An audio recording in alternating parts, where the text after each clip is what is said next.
Hi there, thanks for your question. And the first thing I want to show you is why don't they share? So children ages 3 to 6, their brain is still very much underdeveloped, especially their prefrontal cortex. So there are several things that make it really hard for them to just share.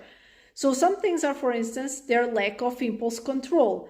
Still, they are learning that, but still really struggle with it. The other thing is their lack of they still struggle with this ability to put themselves in other person's shoes because they still have a very egocentric view of the world. Again, it's their developmental stage. Everything is still much about how it affects me.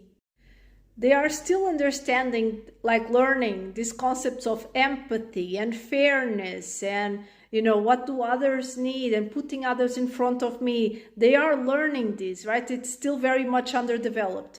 So expecting a child in this age group to just, without any guidance, without anyone teaching them, to just simply give away a toy that is theirs or that they are playing with, or not just go and grab a toy that is from someone else, that is unrealistic. You do need to, model the behavior, and I'm going to show you how to correct the behavior.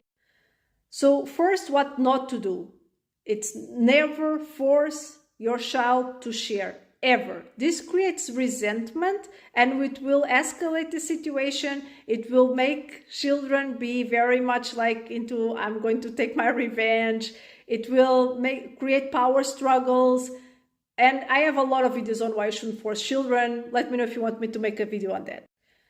So what do we do instead? First, as always, we connect to each children individually, right? So that we are able to first empathize, tell them that we understand what they are feeling, explain that it's normal to just want a toy or to not want to share the toy, and then help them when they are self-regulated, so help them self-regulate. When they are self-regulated, then we help them put themselves in another person's shoes and understand why they should do that or not do that, because how it affects other people, but also how they would like to be treated themselves. Then there are several things that you can do on your day-to-day that will improve this sharing ability. One is, for instance, playing games with taking turns, right? And getting your child to understand that you are waiting for them to play their turn, and now it's their time to wait for you to have your turn. Also, when you are playing, explain, okay, I also want to play with what you are playing, but we will take turns. So you are modeling what your child is supposed to do.